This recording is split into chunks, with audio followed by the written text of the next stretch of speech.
Sudah sholat tapi kok hati merasa hampa ya. Sudah sholat tapi seperti nggak ngefek gitu ya. Kalau Anda punya perasaan seperti itu, cocok banget nih ya. Di video ini saya Nur Muhid mau membagi pengalaman bagaimana kita bisa sholat secara lebih khusyuk dengan 2 kali 10 menit pengamatan di alam terbuka. Kelihatannya nggak nyambung kan? Simak video selengkapnya. Assalamualaikum warahmatullahi wabarakatuh. Alhamdulillahirabbil alamin. Allahumma sholli ala sayyidina Muhammad wa ala alihi wa sahbihi ajma'in, amma ba'du. Di dalam Al-Quran surat Al-Ankabut ayat 45 disebutkan a'udzubillahi minasyaitonirrajim, innas sholata tanha 'anil fahsya'i wal munkar. Sesungguhnya sholat itu mencegah dari perbuatan keji dan mungkar ya. Jadi kalau menurut ayat ini, indikator sholat khusyuk justru ada di luar sholat, yaitu sholat bisa mencegah pelakunya dari perbuatan keji dan perbuatan mungkar.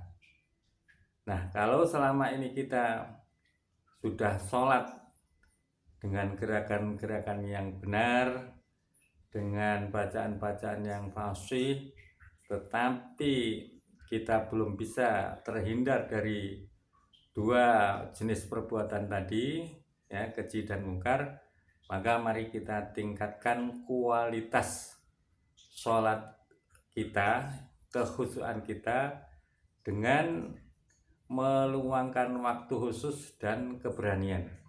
Keberanian buat apa nih?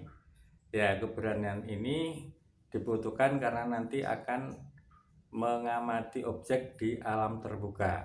Ya, tapi ini bukan yang tentang yang serem-serem atau yang ekstrim-ekstrim ya, tentang objek biasa saja. Tapi ini butuh keberanian. Oke.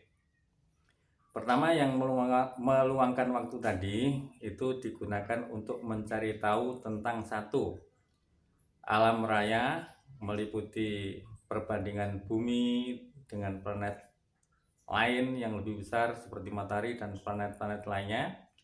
Kemudian kira-kira berapa luasnya alam raya ini, berapa jumlah bintang, dan seterusnya ya. Ketahui bisa lewat YouTube atau Google.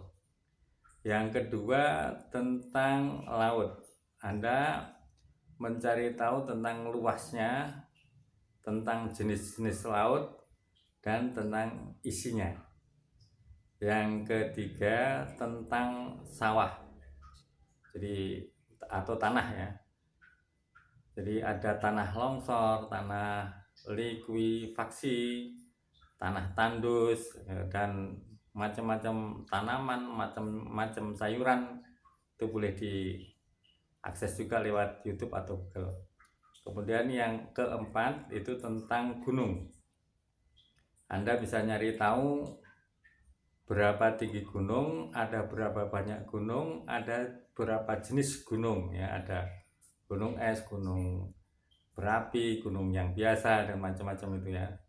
Nah, itu pokoknya tentang gunung ya. Kalau sudah diketahui ini, langkah selanjutnya Anda mencari tempat khusus yang bisa ke laut ya, silahkan ke laut.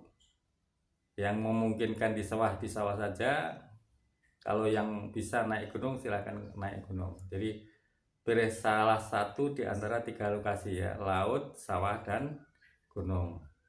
Kalau Anda yang memungkinkan ke laut, cari tempat yang sepi. Biasanya kalau udah jam 5 sore itu biasanya udah sepi ya. Cari tempat yang sepi. Di sana Anda ngamati aja laut ya, luasnya gitu kan. Kemudian Coba perhatikan, laut itu berombak terus nggak berhenti-berhenti. Padahal seluruh permukaan laut tuh seperti itu. Kemudian alat apa yang bisa menggerakkan sehingga laut yang penuh dengan air itu bisa bergelombang, berombak terus di atasnya.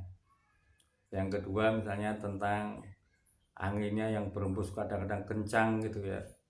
Seberapa gede kira-kira kompresor yang dibutuhkan. Nah, tentang laut lah. 10 menit ya, dilakukan selama 10 menit saja. Kemudian yang bagi Anda yang ke sawah, Anda cari sawah yang luasnya minimal 20 hektar atau tegal kalau atau ya tanah-tanah biasa itu. Jadi sana jalan kira-kira kalau dari jalan atau dari kampung itu lebih 300 meter. Jadi kira-kira orang melihat itu udah kecil, kalau teriak udah nggak kedengaran lagi. Ya, amati lingkungan itu, lingkungan sawah atau apa ya istilah kalau bahasa Jawa itu tegal gitu. Amati saja di situ. Terus bayangkan kalau tanah yang Anda injak itu terjadi likuifaksi, ya. Tanah bisa berubah menjadi lumpur secara tiba-tiba karena ini gejala geologi ya. Tiba-tiba berubah menjadi lumpur dan apa-apa yang ada di atasnya tertelan atau tenggelam ya, termasuk Anda. Nah, Anda teriak-teriak nggak ada yang dengar, siapa yang kira-kira mau menolong?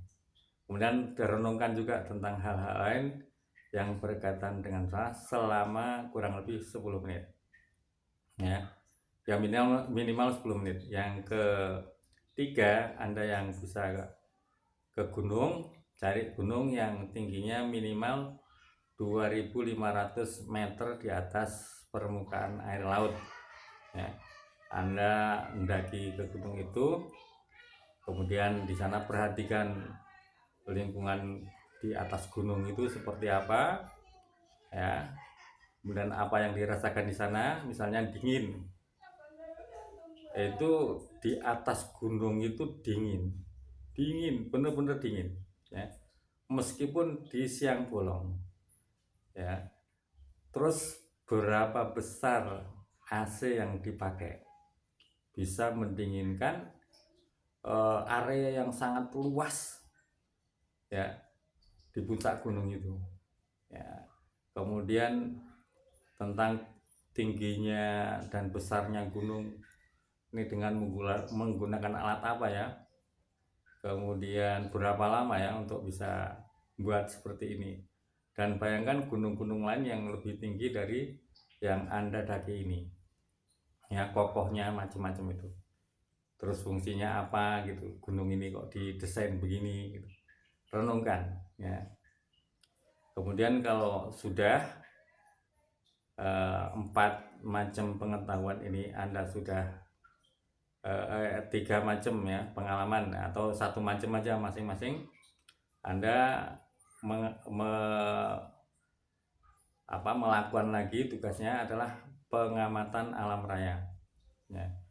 Jadi keluarlah malam kira-kira jam 10 malam atau lebih malam lebih bagus. Cari suasana ketika malam itu tanpa awan, sehingga bintang-bintang itu kelihatan jelas gitu ya. Nah, Anda keluar malam, pandangilah langit secara horizontal, secara vertikal ya, tegak gitu. Bagi yang rumahnya Anda tingkat, kemudian ada ruang untuk bisa menengadah langsung ke langit, silakan Anda tetap di rumah saja. Boleh melihat sambil tiduran ya, sehingga tetap horizontal pandangan kita, vertikal pandangan kita ke langit. Nah, kita mulai lihat langit, kemudian kira-kira berapa bintang yang bisa Anda hitung, berapa luasnya, terus bumi itu seberapa dalam bayangan Anda, Terus Anda dibandingkan alam itu seperti apa? Renungkan itu. Kemudian masing-masing planet itu punya garis orbit, ya, garis edar.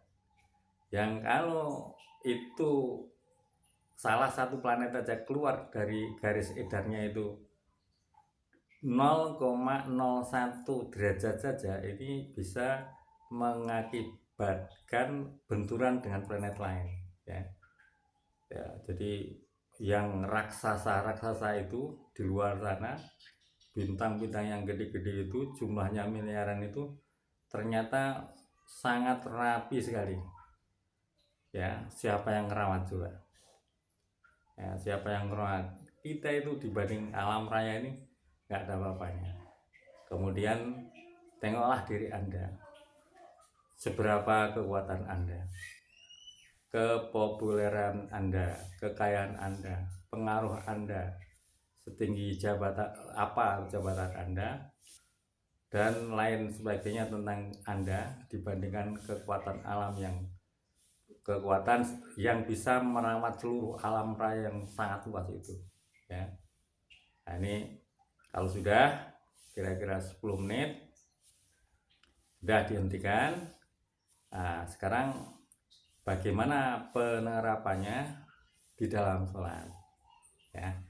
Jadi sebelum kita menerapkan hasil pengamatan ini perlu dipersiapkan dulu, misalkan tentang wudhunya harus benar, tentang badan kita jangan kecapean, jangan keringatan gitu. Kemudian tentang bajunya harus bersih dan suci, tidak harus baru, ya. Yang penting bersih dan suci. Kemudian ketika Anda sudah siap semuanya mau sholat, ya diem sejenak beberapa detik saja, ya. Ingat-ingat pengalaman Anda, perasaan Anda ketika mengamati alam tadi. Bagi Anda yang laut, ya laut dengan alam raya. Yang Anda yang ngamati sawah, ya sawah dengan alam raya. Yang Anda yang ngamati gunung, ya gunung dengan alam raya. Dua pengamatan itu, pengalaman perasaan Anda itu diingat-ingat sebelum sholat, paling-paling 3-5 detik saja. Kemudian setelah itu Anda baca bismillah, baca ta'awudz, a'udzubillahi minasyaitonirrajim. Kemudian niat sholat, Allahu Akbar. Setiap kali Anda membaca Allahu Akbar, yang Anda harus tekankan di situ adalah Anda amat kecil dan Allah amat besar dibanding apapun, ya. Setiap kali takbir yang harus Anda fokuskan di situ dulu. Saya atau Anda amat kecil dan Allah sangat besar dibanding apapun, maha besar, maha lebih besar. Jadi nanti takbir, baca Fatihah, baca surat pendek. Kalau Anda tidak tahu artinya nggak apa-apa, pikiran Anda kemana-mana nggak apa-apa. Tapi pada saat takbir, kendalikan itu pikiran dan hati Anda menghayati tentang saya kecil, Allah lebih besar dari apapun. Jadi Allahu Akbar, Allah Maha Besar. Aku kecil, Allah Maha Besar. Setiap kali takbir saja, ya. Itu dilakukan sampai selesai. Soal ingat macam-macam biarin, tapi itu otomatis akan terpotong oleh gerakan sholat dan takbir dengan membaca takbir tadi, ya. Saya kira ini jika dilakukan sudah akan merubah sholat Anda lebih khusyuk daripada sholat sebelumnya jika ini dilakukan dengan serius. Dan untuk tingkatan khusyuk yang selanjutnya ini jelas lebih kompleks, perlu syahadat yang bagus, Ya, saya ada video di video perdana saya itu tentang syahadat hidup. Anda bisa tonton. Kemudian ya selain itu harus paham bacaan yang dibaca juga. Jadi ada banyak-banyak. Insya Allah nanti kalau ada kesempatan saya akan membuat video tentang itu. Ya, jangan lupa share sebanyak-banyaknya sebagai jariah Anda. Ya, sebagai jariah Anda. Yang kedua, jangan lupa subscribe supaya Anda tidak ketinggalan video-video saya selanjutnya. Ya, demikian. Kurang lebihnya saya Nur Muhid minta maaf. Assalamualaikum warahmatullahi wabarakatuh.